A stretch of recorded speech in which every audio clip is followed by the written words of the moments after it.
Questions orales. The Honourable Leader of the Opposition. L'honorable chef de l'opposition. Les libéraux aiment blâmer les effets mondiaux pour le coût à la pompe, mais c'est une illusion. Il y a plus de 10 ans, dans les années Harper, il y avait 2 guerres en Moyen-Orient, en plus d'une guerre en Ukraine. Et aussi, il y avait un prix de pétrole de 100 $ le baril. Le coût à la pompe, 1,35 $. Presque 50 sous de moins qu'aujourd'hui. La différence, c'est les taxes libéraux et le faible dollar sous ce premier ministre libéral. Est-ce qu'ils vont arrêter de blâmer les effets mondiaux et accepter que c'est les effets libéraux? L'honorable ministre des Finances. Monsieur le Président, je suis convaincu que le chef de l'opposition comprend qu'on vit maintenant une crise mondiale de l'énergie, Monsieur le Président, et on sait que la priorité des Canadiens, c'est l'abordabilité. Le coût du logement, le coût de la nourriture, le coût de l'essence, Monsieur le Président. Eh bien, bonne nouvelle, Monsieur le Président, c'est exactement pour ça qu'on a agi, Monsieur le Président. On a suspendu la taxe fédérale d'accise sur le carburant, Monsieur le Président, qui réduit de 10 cents, par exemple, le coût pour les Canadiens et Canadiennes de l'essence. Monsieur le Président, on est très conscient de ce côté-ci que l'abordabilité, c'est l'enjeu numéro 1 des Canadiens et Canadiennes. C'est pour ça, avec l'ensemble de mes collègues, on sera toujours là pour aider les Canadiens. The Honourable Leader of the Opposition. L'honorable chef de l'opposition. Une autre illusion, il essaie maintenant de blâmer le coût de logement sur la guerre en Iran. Monsieur le Président, les maisons sont ici, la terre est ici, les travailleurs sont ici, les approvisionnements sont ici. C'est chez nous que les coûts ont augmenté. Parlant de la crise énergétique, il y en a eu une en 2014 pendant les années Harper, avec un prix de pétrole mondial plus élevé encore qu'aujourd'hui. Et le prix à la pompe était 50 cents le litre de moins qu'aujourd'hui. Vont-ils finalement éliminer les taxes libérales pour toute l'année pour que les Canadiens puissent remplir le plan? L'honorable ministre.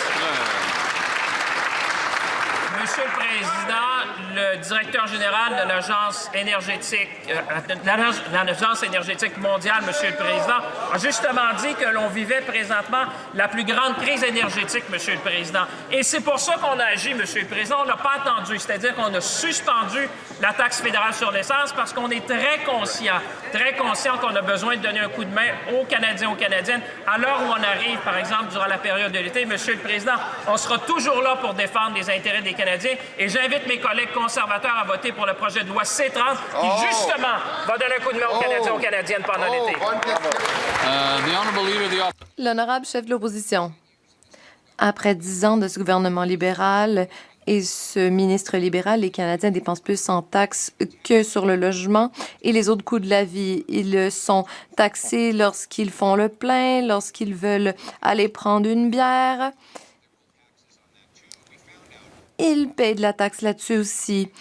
Et maintenant, s'ils veulent regarder Netflix, ce gouvernement veut tripler la taxe Netflix pour les faire dépenser encore plus. Les Canadiens subissent déjà beaucoup trop de taxes, donc les libéraux devraient suivre notre exemple et plaider en faveur de l'élimination de cette taxe Netflix.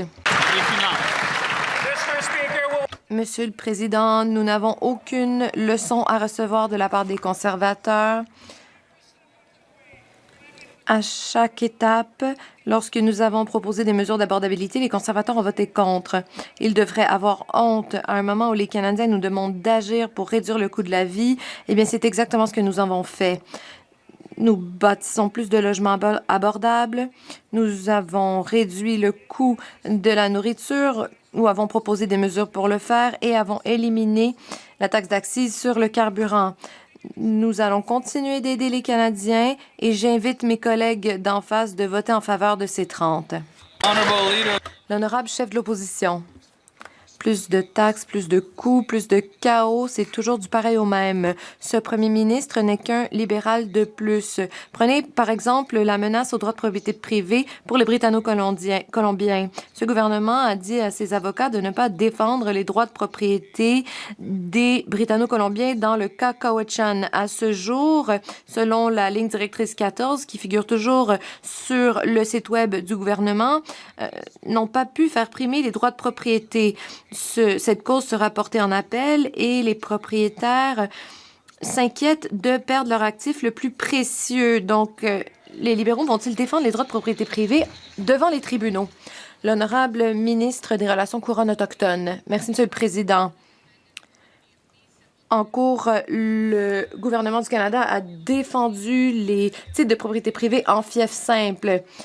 En 2017, le Canada a plaidé devant les tribunaux que les propriétaires de fonciers privés devraient être avisés de toute poursuite. Et donc, nous avons présenté des preuves qui n'ont pas été présentées devant les tribunaux. Nous allons continuer de défendre cette cause là où elle doit être défendue, c'est-à-dire devant les tribunaux et non sur le parquet de la Chambre des communes. L'honorable chef de l'opposition, il se vante qu'en 2017, ils avaient accepté d'informer les propriétaires immobiliers de la Colombie-Britannique qu'ils allaient peut-être perdre leur maison. Mais les Britanno-Colombiens veulent qu'on les informe que le gouvernement va défendre leurs droits de propriété. La ministre dit qu'ils débattront de cette question devant les tribunaux, mais c'est faux, car le premier ministre a imposé une ligne directrice qui est toujours sur le site web du gouvernement fédéral et qui interdit aux avocats du gouvernement de plaider que les droits de propriété priment sur tout le reste. Les libéraux vont-ils défendre les droits de propriété devant les tribunaux? L'honorable ministre de la Justice. Monsieur le Président, comme l'honorable député le sait, le gouvernement a interjeté appel de cette décision, car nous étions en désaccord avec celle-ci. En plus de cela, nous avons demandé aux tribunaux d'aviser les propriétaires immobiliers depuis 2017. De plus, nous soutenons la demande de Montrose, un propriétaire immobilier privé dans la région, pour que leurs arguments soient entendus par les tribunaux. Nous croyons en la valeur des droits de propriété, nous croyons en la réconciliation. Nous pourrons bien gérer cette situation en continuant avec l'appel. L'honorable chef de l'opposition, voilà le cœur du problème. Il y aura un appel de cette cause et nous voulons que les avocats du gouvernement libéral puissent cette fois plaider l'argument qu'on les a empêchés de plaider la dernière fois. Lorsque quelqu'un détient un titre de propriété privée en fief simple ou lorsqu'une petite entreprise possède une propriété foncière, eh bien, aucune autre prétention peut être plus importante. Ces aînés qui ont payé des impôts fonciers depuis des décennies ne savent plus s'ils possèdent leur propriété privée. Donc, le gouvernement va-t-il faire volte-face et protéger les droits de propriété privée? L'honorable ministre des Relations couronnes autochtones. Merci, Monsieur le Président. Notre gouvernement va toujours faire valoir des arguments légaux valables en cours. C'est ce que méritent les Canadiens. La directive 14 n'empêche pas le Canada ou ses avocats d'évoquer une défense en particulier. Peu importe la directive, le gouvernement ne mettrait jamais un argument de l'avant qui ne repose pas sur des données probantes ou des preuves. Le Canada a interjeté appel de la décision Cowichan et toutes les options viables demeurent sur la table. Jean. Monsieur le Président, Ottawa est en train d'examiner la question que le gouvernement albertain posera à sa population dans le cadre d'un référendum pour voir si c'est correct. Parce qu'Ottawa, c'est tellement mieux que tout le monde. Qu'est-ce qui peut être posé comme question? Ottawa sait ce qui est clair ou pas clair pour le petit peuple. Le gouvernement fédéral est tellement supérieur, tellement meilleur. Une chance qu'ils sont là pour veiller sur nous autres, pour nous expliquer c'est quoi qu'on est capable de comprendre. Monsieur le Président, il se rend compte que la loi sur la clarté, c'est rien d'autre que du mépris à l'égard de la population et des provinces. L'honorable ministre responsable du commerce Canada-États-Unis. Monsieur le Président, qu'est-ce que le gouvernement sait fort bien? C'est plus que jamais. C'est le moment de travailler ensemble pour contrer la menace tarifaire des États-Unis, un monde qui est de plus en plus compliqué. C'est précisément le travail que le premier ministre fait avec le gouvernement de l'Alberta. Nous travaillons avec les Albertains, nous travaillons avec toutes les provinces du Canada pour démontrer précisément que notre fédération fonctionne bien et que nous partageons ensemble la préoccupation des Canadiens. C'est dommage que le Bloc n'est pas au rendez-vous. Bien dit. L'honorable député de Saint-Jean. Monsieur le Président, le mépris, c'est le sentiment par lequel on considère une personne, un groupe ou une chose comme inférieure. C'est un sentiment de supériorité. Quand un gouvernement d'une province ou du Québec pose une question à sa population, c'est au gouvernement du Québec ou de cette province à déterminer la question et c'est à la population à y répondre. Ottawa n'a rien à voir là-dedans. Si Ottawa s'ingère, c'est simplement parce qu'il se croit supérieur à tous. Alors, de deux choses l'une. Soit il respecte le processus démocratique en cours, soit il s'en mêle et confirme qu'il méprise la population. Qu'est-ce qu'il va faire? L'honorable ministre. Monsieur le Président, j'ai bien dit qu'est-ce que nous allons faire. Nous allons travailler avec nos amis dans la Fédération, avec le gouvernement du Québec, avec le gouvernement de l'Alberta, avec toutes les autres provinces et territoires, afin de s'adresser aux enjeux qui préoccupent les Canadiens dans tous les coins du pays. Nous sommes foncièrement tournés sur les enjeux économiques. J'étais, par exemple, avec les ministres de l'Industrie et du Commerce des provinces et des territoires ce matin. Le ministre Drainville a participé activement à la conversation de qu'est-ce que nous pouvons faire pour contrer la menace des tarifs américains. C'est le travail qu'on fait ensemble. L'honorable député de Rivière-du-Nord. Monsieur le Président, non seulement la loi sur la clarté donne une espèce de veto au gouvernement fédéral sur le libellé de la question, comme si le monde était trop épais pour comprendre une question, mais en plus, cette loi antidémocratique remet en question le principe de la majorité en démocratie. Les libéraux veulent de la clarté, Monsieur le Président. Parfait. Soyons clairs. D'abord, c'est le gouvernement qui initie un référendum, qui détermine la question, et lui seul. Ensuite, c'est 50% plus 1, c'est une majorité claire. Ottawa va-t-il comprendre ces simples principes démocratiques et abroger sa loi antidémocratique sur la clarté? L'honorable ministre. Monsieur le Président, peut-être mon collègue n'était pas tout à fait concentré sur les réponses que j'ai données à sa collègue tantôt. Le gouvernement fédéral, Monsieur le Président, est foncièrement tourné sur les enjeux et vers les enjeux que préoccupent les Québécois et tous les Canadiens. Nous sommes au rendez-vous afin de travailler avec nos amis dans les gouvernements provinciaux pour contrer la menace tarifaire américaine, appuyer des industries précisément affectées par ces tarifs. C'est au rendez-vous, c'est le travail que nous faisions. Dommage que le Bloc n'est pas là. The honourable member for Calgary. L'honorable député de Calgary-Est, ce premier ministre n'est qu'un énième libéral dépensier qui n'a rien à montrer pour son gaspillage. Une augmentation du coût des taxes, de la dette et davantage d'argent sur la carte de crédit nationale. Pour les libéraux, les 1000 milliards de dettes signifient moins de croissance, moins d'emplois et moins de débouchés pour les Canadiens. Nous venons tout juste de perdre 18 000 emplois. Le taux de chômage a augmenté à 6,9 % et 111 000 emplois à temps plein se sont envolés.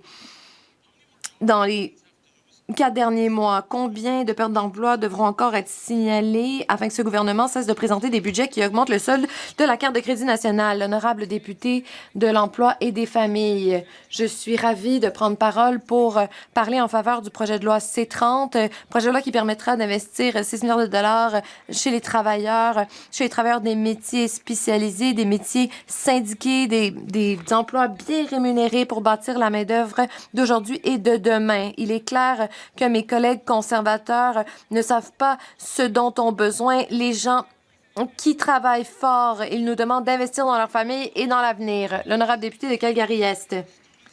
Envoyer davantage d'étudiants aux écoles de métiers sans créer davantage d'emplois, c'est une recette pour le chômage. S'ils veulent vraiment investir dans les Canadiens, eh bien, le gouvernement libéral peut s'écarter du chemin.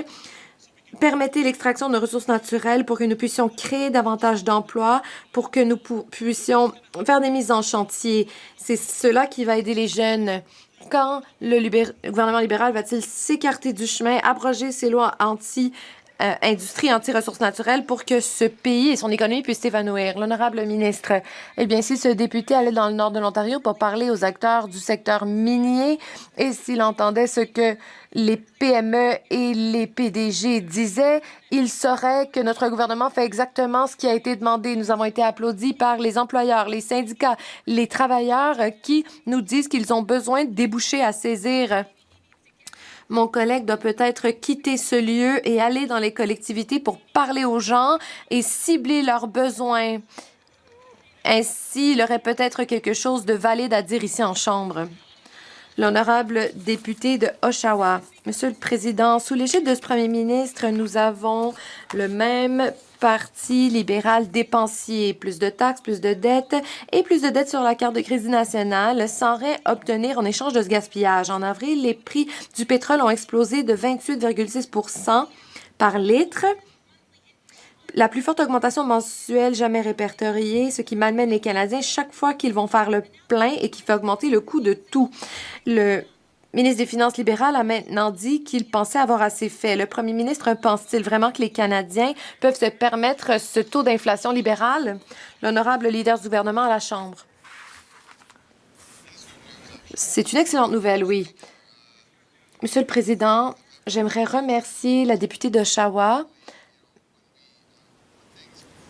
Malheureusement, lorsque nous proposons des mesures en Chambre qui offrent un vrai répit aux Canadiens, eh bien, ma collègue, à la demande de son chef, vote contre ces mesures. Elle a donc voté contre les soins pour les enfants, la réduction des taxes sur les carburants, elle a voté contre le programme des soins dentaires, elle a voté contre la formation pour les jeunes. Donc, quand cette députée va-t-elle convaincre son chef d'arrêter de voter contre les intérêts des Canadiens? L'honorable député d'Oshawa. Monsieur le Président, une fois de plus, les Canadiens ne veulent pas d'excuses ou de demi-mesures qu'ont mentionné mes collègues libéraux. Ils veulent du répit. Chaque fois que mes voisins à Oshawa font le plein d'essence, achètent des denrées alimentaires ou paient leur loyer, ils ressentent l'impact de l'inflation libérale. Les conservateurs ont un vrai plan pour remettre de l'argent dans le portefeuille des Canadiens en éliminant toutes les taxes fédérales sur le carburant pour le reste de l'année afin de faire diminuer les coûts à la pompe et pour faire diminuer les coûts dans l'ensemble de l'économie. Donc, ce premier ministre va-t-il finalement adopter ce plan doté de gros bon sens pour soulager les Canadiens? L'honorable secrétaire d'État pour les aînés. Monsieur le Président, mes collègues d'en face ne proposent rien de sensé et c'est fort probablement parce qu'ils ne parlent pas aux Canadiens. Mais de notre côté, nous parlons aux Canadiens et les Canadiens savent que le Canada est lui aussi plongé dans l'incertitude mondiale. C'est pour cela que notre gouvernement propose des mesures responsables comme des mesures visant à protéger les aînés de la fraude ou encore financer des programmes dont dépendent les Canadiens. Par exemple, la prestation pour l'épicerie, ce qui permet aux aînés d'économiser de l'argent.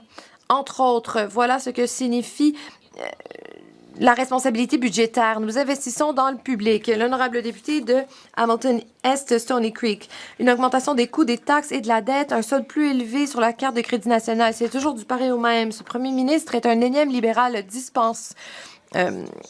qui dépense et qui n'a rien à montrer pour son gaspillage. Les prix de l'essence ont augmenté de 28,6 en avril, les prix à l'épicerie ont augmenté de 3,8 en avril et les prix de l'énergie ont augmenté de 19,2 Les membres de ma communauté n'en peuvent plus et ne peuvent plus composer avec ces augmentations. Les conservateurs ont un vrai plan pour aider les Canadiens en éliminant toutes les taxes fédérales sur le carburant pour le restant de l'année. Quand les libéraux vont-ils adopter ce plan?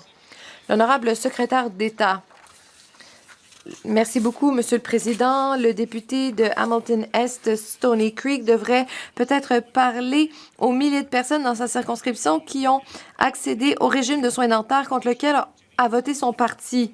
Ou peut-être devrait-il parler aux plus de 27 000 familles qui ont réclamé l'allocation canadienne pour enfants et les prestations proposées par ce gouvernement pour réduire le coût de la vie, prestations contre lesquelles ont voté son parti.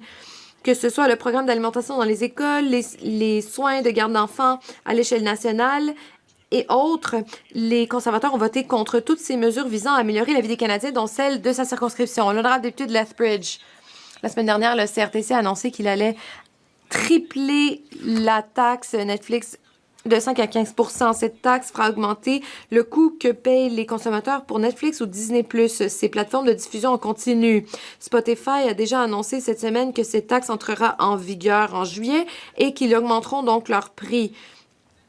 Depuis des centaines d'années, la tradition indique ou veut que seul le Parlement augmente les taxes. Le CRTC n'a pas l'autorité de le faire. Donc, ce gouvernement va-t-il parler aux responsables du CRTC et lui forcer à changer d'avis, changer de décision? L'honorable secrétaire parlementaire. Merci, Monsieur le Président. Merci à la députée d'en face.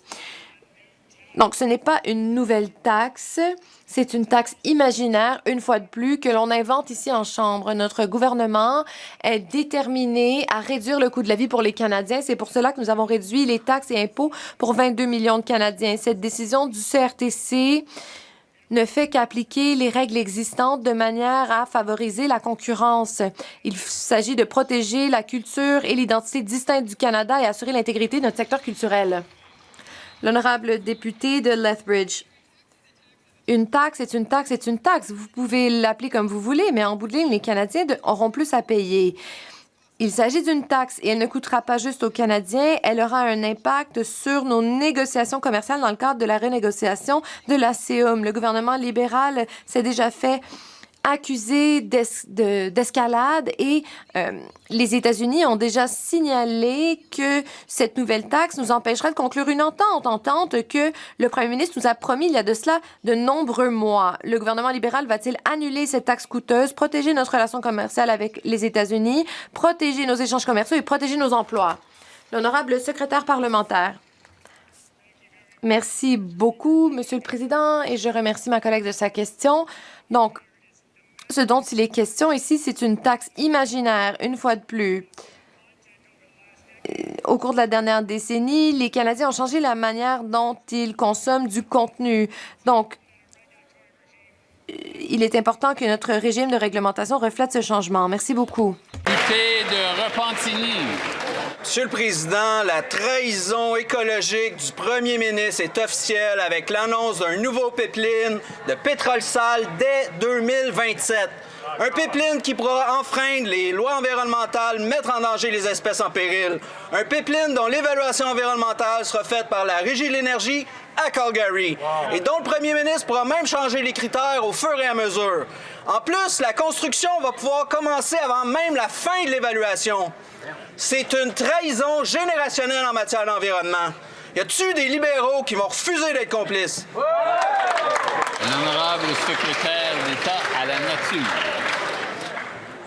Monsieur le Président, je vais commencer, si vous le permettez, en paraphrasant notre premier ministre qui a dit « On vit dans le monde tel qu'il est, pas comme on le souhaite. » Et ce qui est important pour nous, c'est qu'on travaille tout le monde ensemble, toutes les provinces, tout le Canada, à améliorer notre compétitivité économique, mais aussi à atteindre nos objectifs climatiques. Nous n'avons pas baissé les bras pour répondre à l'objectif de carboneutralité pour 2050. Et en ce qui me concerne, je travaille très fort sur la stratégie pour la nature, une stratégie qui fait l'unanimité au Canada. L'honorable député de Repentigny. Monsieur le Président, en matière de trahison écologique, le premier ministre va plus loin que Stephen Harper. C'est pas nous qui le disons, c'est le député libéral de Laurier-Sainte-Marie. Puis il n'est pas le seul à penser ça, parce qu'il y a une quinzaine de libéraux qui ont écrit au premier ministre pour leur exprimer le malaise sur leur virage pétrolier. Une quinzaine de libéraux lui ont rappelé que les changements climatiques, c'est la plus grande menace de notre époque.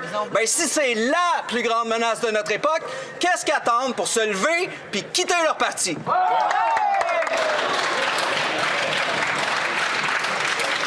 L'honorable ministre de la Transformation du gouvernement. Merci beaucoup, Monsieur le Président. Je suis très fier, à l'instar de mes collègues, de faire partie d'un gouvernement qui prend, oui, la lutte au changement climatique et la protection de l'environnement très important, mais aussi le développement économique qui est fondamental, Monsieur le Président, à l'avenir de notre pays. Quand on parle d'environnement, quand on parle de lutte au changement climatique, Monsieur le Président, on peut penser au crédit d'impôt pour les énergies propres, plus que jusqu'à 90 milliards, Monsieur le Président. La stratégie nature qui va protéger 30 % de notre territoire d'ici 2030. La tarification industrielle sur le carbone, Monsieur le Président. Le règlement qui va réduire de 75 % nos émissions de méthane en 2030, Monsieur le Président. C'est ça de l'action réelle, concrète pour la nature. Merci, Monsieur le Président. L'honorable député de Charlebourg, Haute-Saint-Charles. Monsieur le Président, après des semaines de pression exercée par le Parti conservateur, les libéraux ont commencé à comprendre en éliminant la taxe d'accise sur l'essence, mais c'est pas assez, Monsieur le Président. Les libéraux continuent de maintenir la soi-disant norme sur les combustibles propres, une autre taxe déguisée qui ajoute 7 cents le litre actuellement, qui pourrait grimper à 17 cents en 2030. Les Canadiens ont besoin d'un vrai répit maintenant, pas d'une demi-mesure libérale. Est-ce que le premier ministre va enfin abolir la mesure sur les combustibles propres? Oui ou non? L'honorable secrétaire d'État. Monsieur le Président, nous allons continuer de faire des gestes pour l'abordabilité. Nous avons déjà baissé de 10 sous la taxe sur l'essence. Ça a un impact sur les Canadiens. Et il faut continuer avec l'ensemble des mesures et pas une seule. C'est important. On a travaillé, et puis d'ailleurs, les gens vont recevoir les chèques bientôt, si c'est déjà fait, sur l'allocation pour l'épicerie et les biens essentiels. C'est ça, aider les Canadiens. Il faut travailler sur plusieurs plans. Et c'est ce qu'on est en train de faire, en plus de travailler à développer notre économie, en plus de travailler pour protéger la nature. Merci, Monsieur le Président. L'honorable député de Charlesbourg, Haute-Saint-Charles. Monsieur le Président, partout dans le monde, les pays travaillent pour aider leurs citoyens parce que vous le savez, là, mettre du gaz dans le char, ça coûte vraiment cher actuellement. Tout le monde parle de ça partout. Les vacances s'en viennent, ça coûte une fortune de mettre de l'essence. L'Australie, l'Espagne, l'Irlande, ils ont compris, ils ont enlevé les taxes sur l'essence. Qu'est-ce que le gouvernement attend maintenant pour enlever la TPS? La TPS qui s'applique sur le coût de l'essence s'applique sur d'autres taxes en plus. Est-ce qu'on peut l'enlever à tout le moins de façon temporaire pour donner de l'air aux gens? Bravo! L'honorable ministre de la Transformation du gouvernement. Merci beaucoup, Monsieur le Président. Mais ici, il parle de donner de l'air aux gens, d'aider les Canadiens, Monsieur le Président. Il pourrait commencer par voter pour des mesures qui aident directement les Canadiens jour après jour. Que ce soit, par exemple, Monsieur le Président, l'allocation canadienne pour l'épicerie qui va aider 12 millions de Canadiens qui vont recevoir un premier chèque le 5 juin, mesure contre laquelle il s'oppose, Monsieur le Président. Que ce soit le régime canadien de soins dentaires, Monsieur le Président, qui aide au moins 25 000 personnes dans son comté de Charlesbourg-Haute-Saint-Charles, mesure contre laquelle il s'oppose, Monsieur le Président. Que ce soit une baisse d'impôts pour 22 millions de Canadiens. Première chose qu'on a faite, Monsieur le Président, il serait temps qu'il vote comme il parle, Monsieur le Président, et qu'il appuie ce gouvernement. Merci beaucoup. L'honorable député de Richmond-Arthabasca. Merci, Monsieur le Président. Monsieur le Président, les libéraux, c'est plus de coûts, plus de taxes, plus de dépenses, plus de pertes d'emplois. Ministre des Finances juge qu'ils en ont assez fait. Je suis d'accord, assez fait de dégâts. Commençons par regarder comment ils gèrent la nouvelle plateforme de lancement spatial des libéraux. Suivez-moi, Monsieur le Président. Une compagnie loue au gouvernement provincial un terrain 13 500 $ par année. La compagnie la loue au gouvernement libéral 20 millions par année, 200 millions sur 10 ans, sa carte de crédit de nos enfants.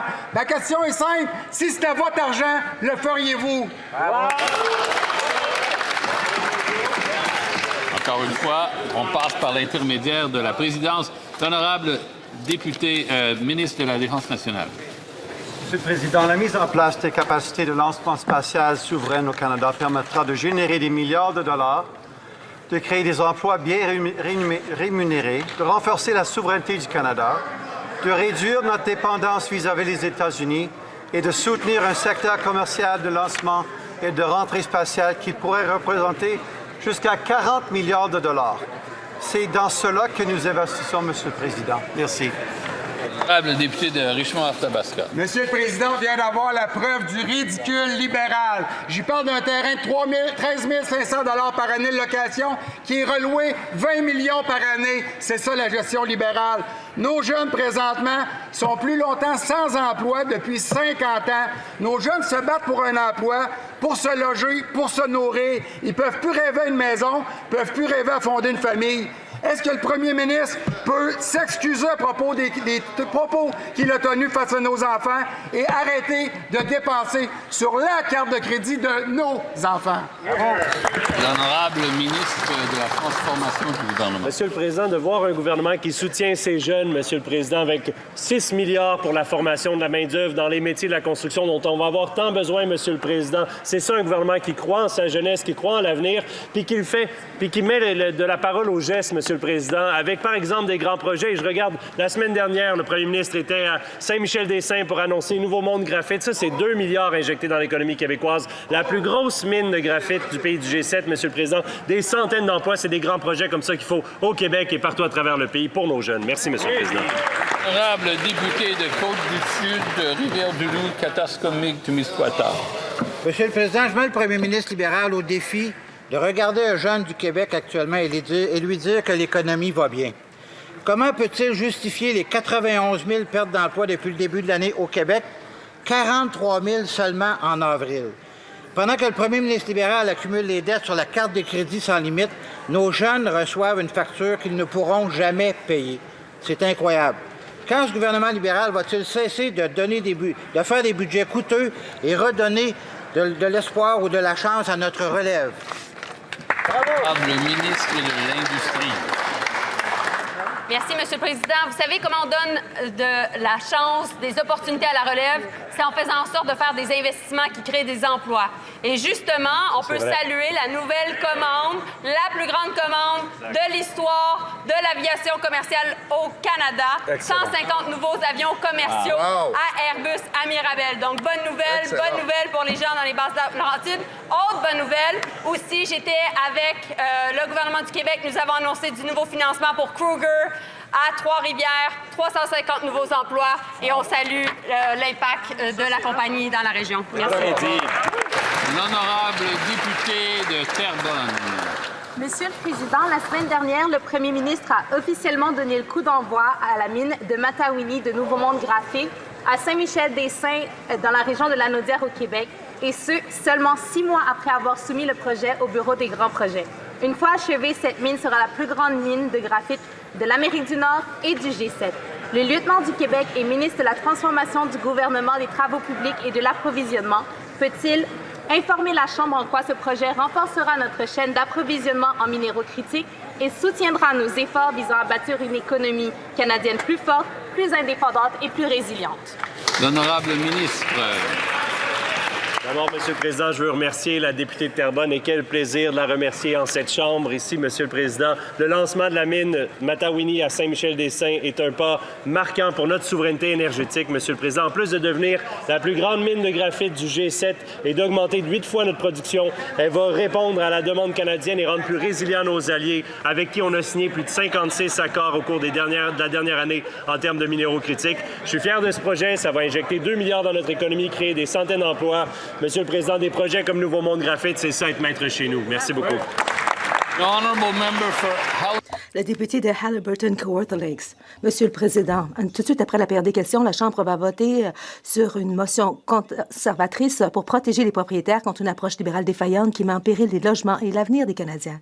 Notre motion donnerait la priorité aux droits de propriété privée dans l'affaire Cowichan, exigerait des protections explicites des droits de propriété dans les futurs accords avec les Premières Nations et obligerait le gouvernement à publier un plan visant à protéger les Canadiens touchés. Donc, est-ce que le gouvernement va appuyer notre motion axée sur le gros bon sens? Oui ou non? Le secrétaire parlementaire du ministre de l'Intelligence artificielle. Monsieur le Président, encore une fois, nous avons affaire à de la désinformation de la part des conservateurs. Il faut comprendre les faits. Et les faits vont ainsi.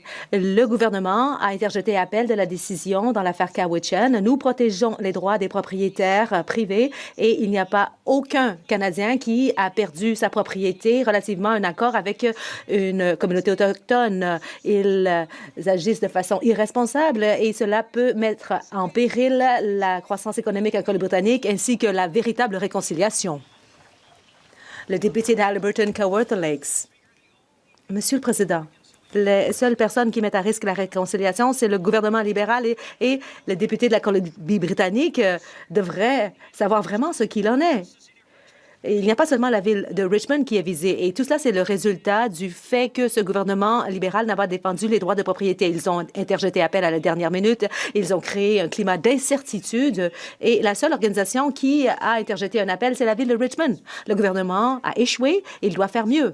Alors, va-t-il appuyer la motion conservatrice pour régler le problème qui a été créé par ce gouvernement?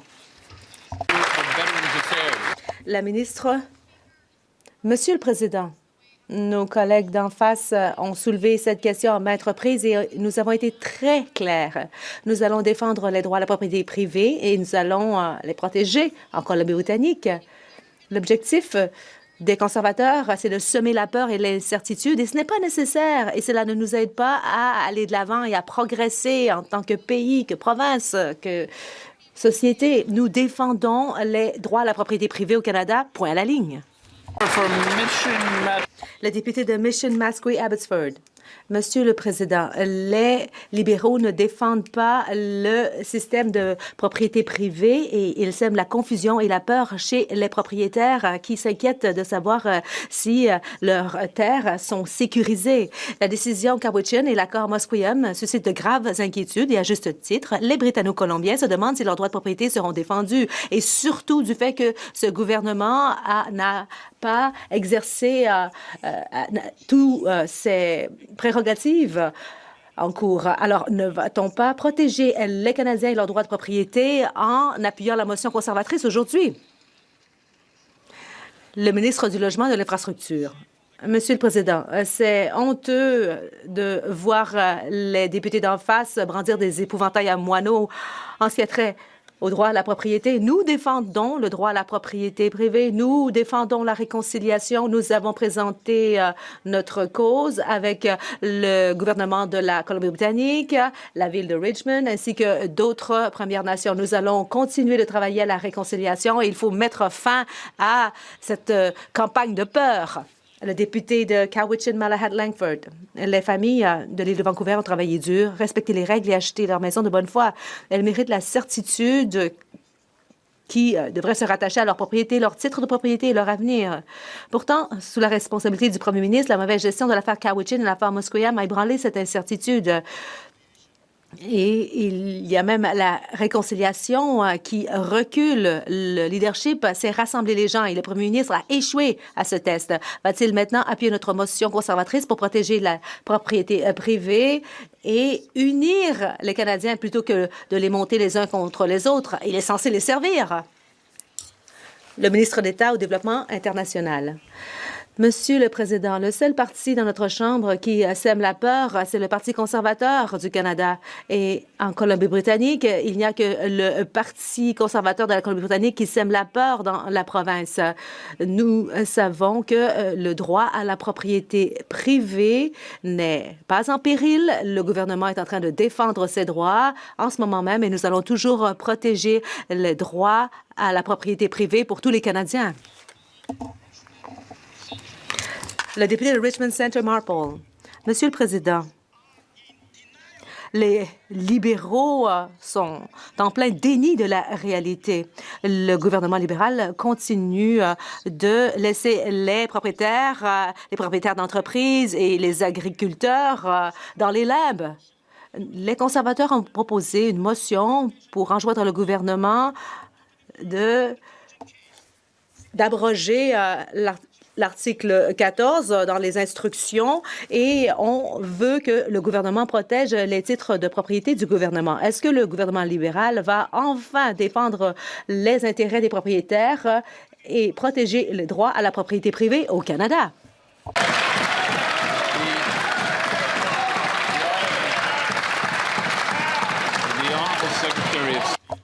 La secrétaire d'État, à l'ordre. La secrétaire d'État aux aînés.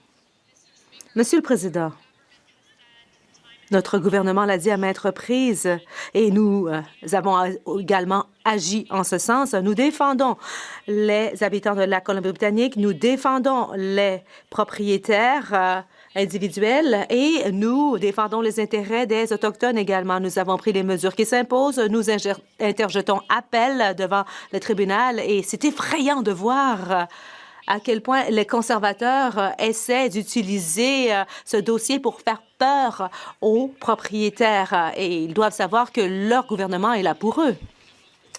La députée de Calgary-Nose Hill. Jeudi, la ministre de l'Immigration est censée se présenter pendant 4 heures en Chambre pour rendre des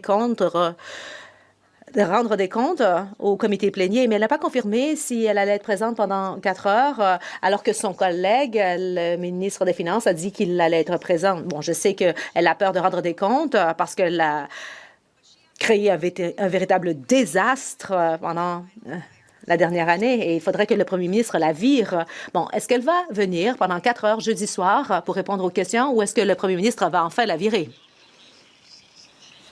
La ministre de l'Immigration, des Réfugiés et de la Citoyenneté. Monsieur le Président, cette question est ridicule. Je suis ici toute la semaine, cette semaine, et je serai là jeudi. C'est ridicule de poser cette question. Au cours des 12 derniers mois, nous avons agi dans l'intérêt des Canadiens. Nous avons géré l'immigration. Les faits le prouvent. Il y a une baisse des demandes d'asile. La population de résidents temporaires est à la baisse. Et nous avons mis en place des systèmes pour accélérer le traitement des demandes pour les médecins, les immigrants francophones. Et à l'ordre. The honourable member for La députée de Calgary-Nose Hill. Bon, je crois que la réponse est je ne suis pas capable de faire mon travail et je ne vais pas me présenter pendant 4 heures. Bon, je comprends pourquoi elle ne veut pas se présenter pendant 4 heures pour répondre aux questions, parce que au cours des dernières semaines, il y a eu pas mal de peines très douces qui ont été imposées à des non-résidents et puis on a dépensé aussi des sommes massives pour héberger des réfugiés dans des hôtels. Est-ce qu'elle va se présenter pendant 4 heures jeudi soir et rendre compte des décisions terribles qu'elle a prises? Le leader en chambre du gouvernement.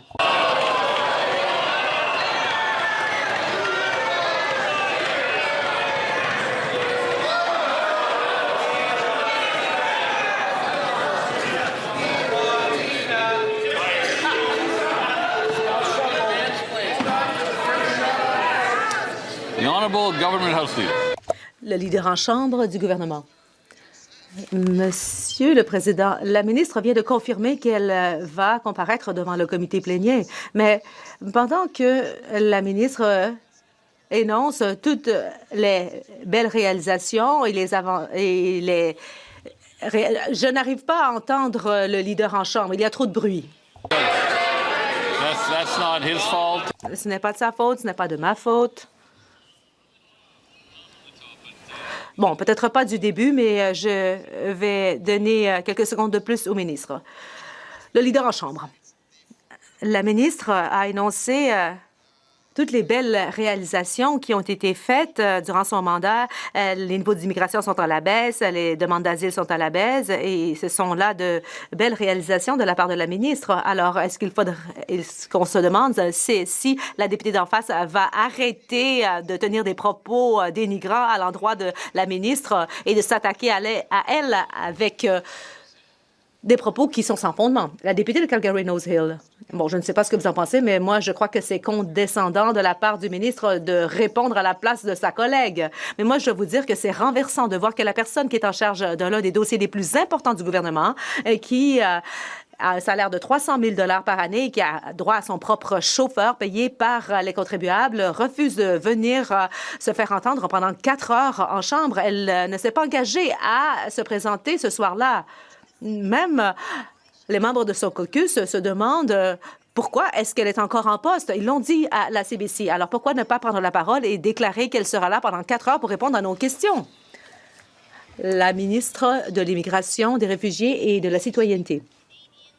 Monsieur le Président, les Canadiens s'attendent à de la transparence et à de l'honnêteté plutôt que des propos dénigrants comme la députée aime bien faire. Je suis là toute la semaine. Je serai présente en comité plénier et j'ai bien hâte de répondre à toutes les questions parce que les Canadiens savent que notre gouvernement fait son travail et il a été élu pour faire ce travail.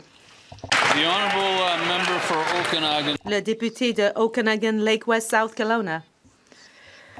Je vais citer un travailleur qui a dit « J'ai passé le terminal et personne n'a vérifié quoi que ce soit. On pourrait transporter sur soi un missile et ce serait facile de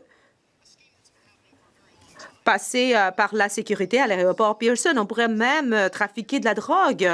Et il y a donc un problème en matière de sécurité à cet aéroport. Il y a plus d'1 milliard de dollars qui ont été engagés en matière de sécurité, mais les libéraux ne prennent pas la question au sérieux. Pourquoi est-ce que les Canadiens pourraient croire que les libéraux ne jouent pas avec notre sécurité?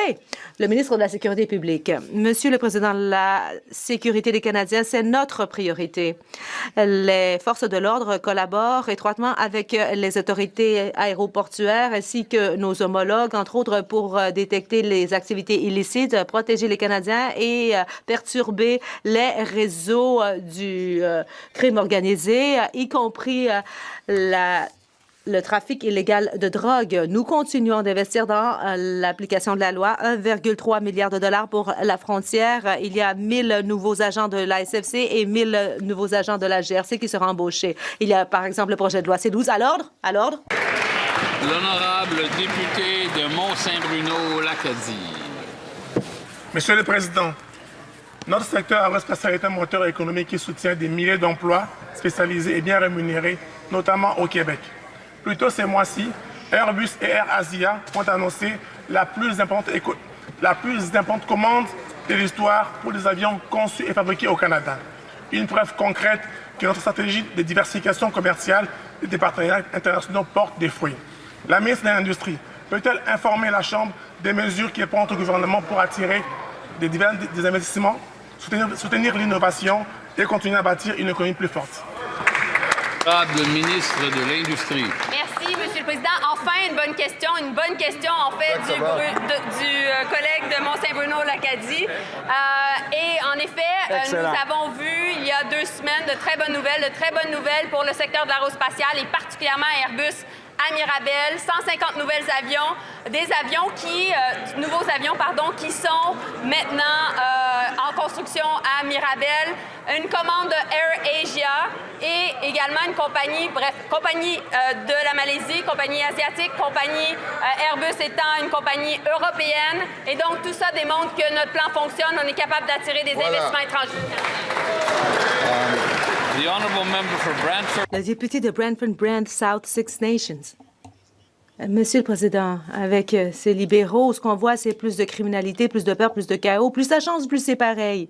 La police de Peel vient d'annoncer qu'il y a eu des maisons qui sont brûlées, des communautés qui se font attaquer. Mais les libéraux veulent faire croire aux Canadiens qu'ils sont intransigeants en matière de criminalité, alors que le projet de loi C-16 affaiblirait notre système judiciaire. Alors pourquoi ne pas abroger les lois laxistes et faire en sorte que les délinquants qui ont commis un crime purgent effectivement leur peine? Le ministre de la Sécurité publique.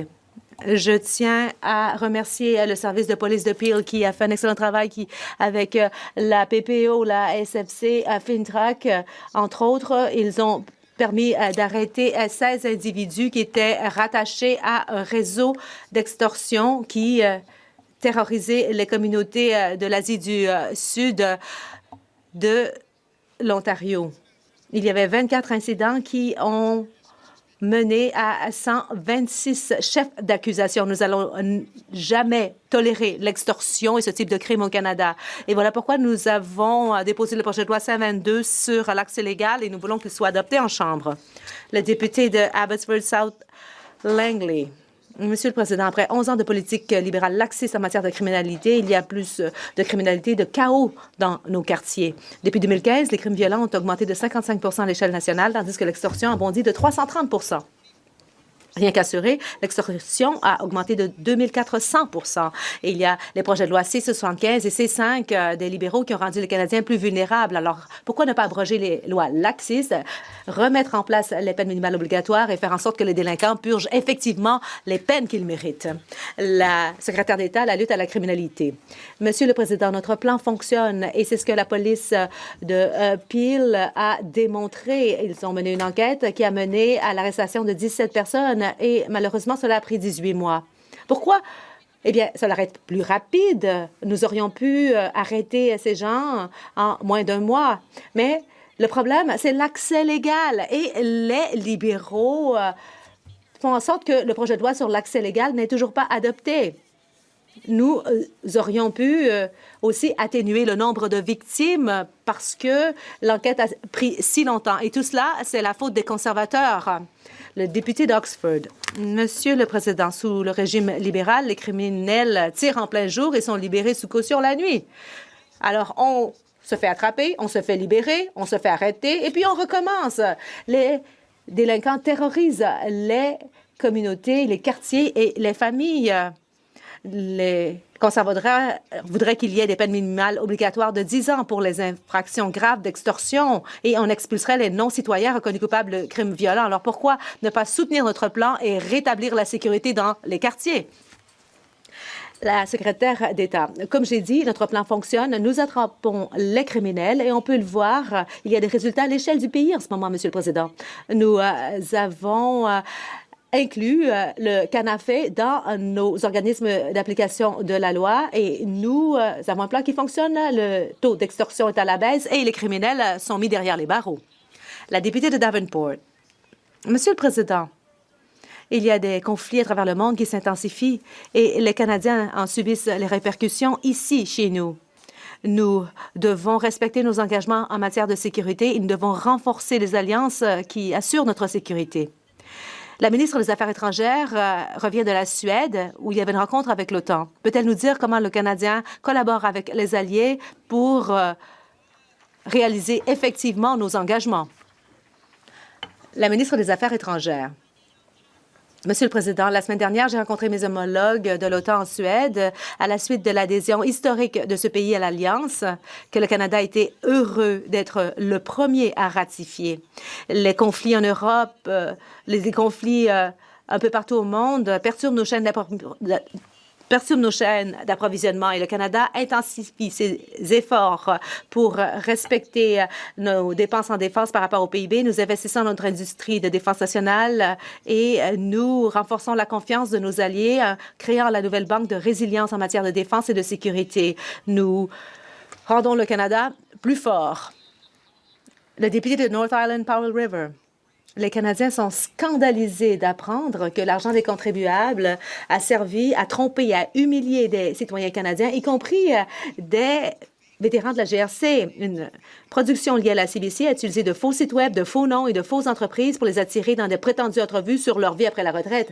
Mais ce n'était qu'une façade, un piège pour une sorte de rituel d'humiliation tordue devant un public bien réel. C'est fou! Le ministre estime-t-il qu'il est acceptable que la chaîne publique utilise l'argent des contribuables pour mentir, tromper et salir la réputation de citoyens canadiens?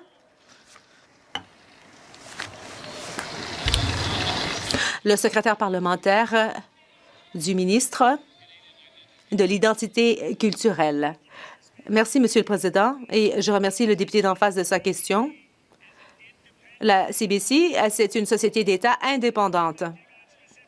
Se prononcer sur des programmes précis, ce ne serait pas approprié. Et puis, je suis certain que le député d'en face serait d'accord avec moi là-dessus. L'émission n'a jamais été diffusée et la production a été mise en pause. Mais je dois dire que tout le monde a droit à son opinion sur la CBC et je l'invite à s'adresser directement à la CBC. Bon, je n'ai pas de commentaires à présenter à la CBC pour l'instant moi-même.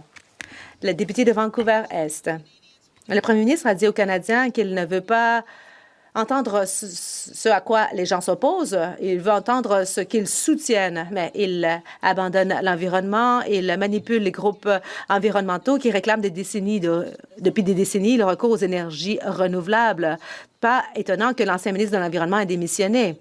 Nous avons affaire à une approche autoritaire, pas à de la démocratie. Le premier ministre mettra-t-il fin à ses tactiques d'intimidation et à la mise à l'écart des dirigeants autochtones et aux musulmans des membres de son caucus qui osent le contredire? Ou peut-être qu'il va falloir faire comme Danielle Smith, menacer un référendum?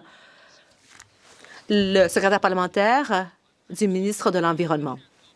Monsieur le Président, où nous pouvons rendre le Canada plus fort en travaillant ensemble et nous pouvons le rendre plus propre. Voilà pourquoi nous agissons stratégiquement pour réaliser de véritables progrès pour les Canadiens. Nous avons investi dans un crédit d'impôt et nous avons collaboré étroitement avec l'Alberta pour la toute première fois ensemble et pour l'avenir. Et j'étais tellement fière parce que cette semaine, nous avons travaillé avec la province de la Colombie-Britannique et 6 Premières Nations pour protéger plus de 600 km² pour protéger le milieu marin.